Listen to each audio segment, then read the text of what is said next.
मैं तो लोगों को ज्वाइन करूंगा भाई साहब, मैं किसी को ज्वाइन नहीं करूंगा। मैं तो उनके साथ हूं जो लोगों के साथ हैं। पिता की राजनीतिक विरासत को आगे बढ़ा रहे राज्यसभा सांसद कार्तिकेय शर्मा ने सभी राजनीतिक दल के नेताओं को संकेत देते हुए कहा कि वो राजनीति में किसी भी दल में शामिल नहीं होंगे।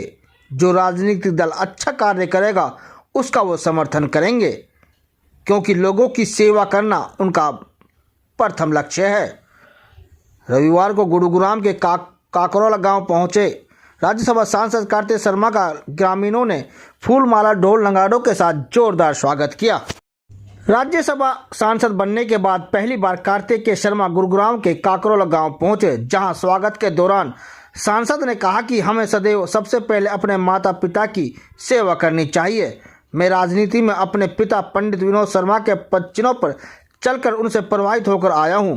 पंडित विनोद शर्मा ने हमेशा लोगों के हकों की आवाज़ उठाई है। सरकार ने उन्हें लागू करने का काम किया है। जो दिखाया हुआ रास्ता पंडित विनोद शर्मा जी ने उन्हें दिया है, उन्हीं के पदचिन्हों पर चलते हुए लोगों की सेवा करेंगे। सांसद कार्तिकेय शर्मा ने कहा कि कई मुद्दे संसद के पटल पर उठाए और आगे भी उठाता रहूँगा। मैं अपना समय सदैव लोगों की और युवाओं की आवाज़ उठाने में लगाऊंगा, क्योंकि युवा ही देश का भविष्य है। मैं हाल ही में एक लंच पे गया था तो लोगों ने कहना शुरू कर दिया कि शायद कार्तिक शर्मा कांग्रेस ज्वाइन करेंगे। मैं पिछले कुछ महीने पहले एक जेजेपी के कार्यक्रम में गया था दुष्यंत चौटाला जी के न्योते पर, तो लोगों ने कहने लगे कि मैं जेजेपी ज्वाइन करूंगा।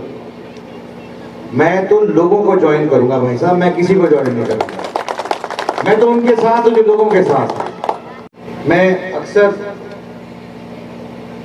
माननीय प्रधानमंत्री जी की बात करता हूं, नरेंद्र मोदी जी की, उनके कौशल नेतृत्व की बात करता हूं कि कैसे उन्होंने भारत को एक नए पटल पे लाके खड़ा कर दिया है, एक अलग पहचान देने का काम किया है विश्व में। कैसे हमारे मुख्यमंत्री श्री मनोहर लाल जी ने भी हरियाणा को एक नए आयाम पे पहुंचाने का काम किया है। तो मुझे मेरे मीडिया के बंधु अक्सर पूछते हैं कि आप मोदी जी की इतनी तारीफ क्यों करते हैं, या आप मनोहर लाल जी की तारीफ क्यों करते हैं। तो मैं व्यक्ति विशेष की तारीफ नहीं करता, मैं तारीफ उनके काम की करता हूं कि किस तरीके का काम कर रहे हैं। क्या किसी ने सोचा था कि 370 खत्म होएगी? मुझे अगस्त में 370 की तीसरी वर्षगांठ पे सौभाग्य मिला श्रीनगर जाने का, लाल चौक पे तिरंगा फहराने का। तो इसलिए संभव हो पाया है क्योंकि हमारे देश में एक ऐसे प्रधानमंत्री हैं जो देश को अमृत काल में उसी जगह लेके जाना चाहते हैं, उसी की नींव रखना चाहते हैं जो एक जगह एक टाइम पर भारत की ख्याति हुआ करती थी। तो क्यों ना तारीफ करूं मैं ऐसे लोगों की। राज्यसभा सांसद कार्तिकेय शर्मा ने हंसते हुए कहा कि मीडिया वाले पूछते हैं कि आप निर्दलीय सांसद हैं, लेकिन दूसरी ओर आप प्रधानमंत्री नरेंद्र मोदी, मुख्यमंत्री मनोहर लाल की प्रशंसा करते हैं, इसलिए क्या आप बीजेपी ज्वाइन करेंगे?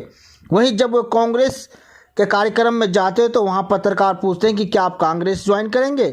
जब वो जेजेपी के कार्यक्रम में जाते हैं तो पत्रकार यही सवाल करते हैं कि क्या आप शर्मा जी आप जेजेपी ज्वाइन करेंगे? लेकिन मैं सभी राजनीतिक दल और पत्रकार भाइयों से अपील करना चाहता हूं कि वो किसी भी राजनीतिक दल का हिस्सा नहीं होंगे।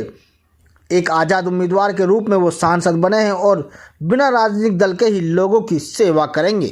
एक तरफ जहां प्रधानमंत्री जी देश को अलग शिखर पे पहुंचाने का काम कर रहे हैं, चाहे वो दुनिया का सबसे बड़ा फूड सिक्योरिटी प्रोग्राम हो। मैं आपसे एक वाक्य शेयर करता हूं। हाल ही में मैं इंटर पार्लियामेंट्री यूनियन, जो दुनिया की संसद होती है जिसमें 190 देशों से 1200 सांसद आते हैं, मुझे वहां जाने का मौका मिला। भारतीय संसदीय दल का हिस्सा था।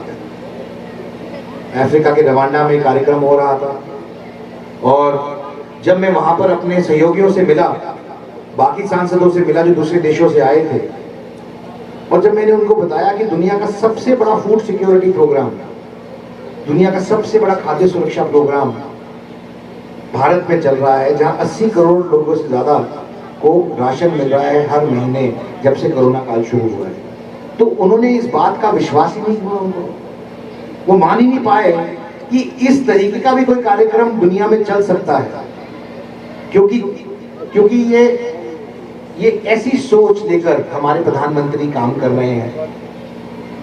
यह उसी तरीके से प्रदेश में हमारे माननीय मुख्यमंत्री वे भी एक साफ अच्छी छवि की सरकार चला रहे हैं।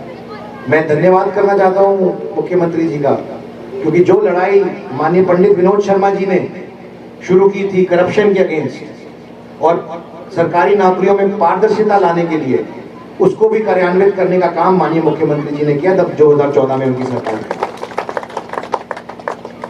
गुरुग्राम की हर खबर अपने मोबाइल पर पाने के लिए सब्सक्राइब कीजिए न्यूज़ 20 गुरुग्राम को। न्यूज़ चैनल की लेटेस्ट अपडेट पाने के लिए बेल आइकन को जरूर दबाएं।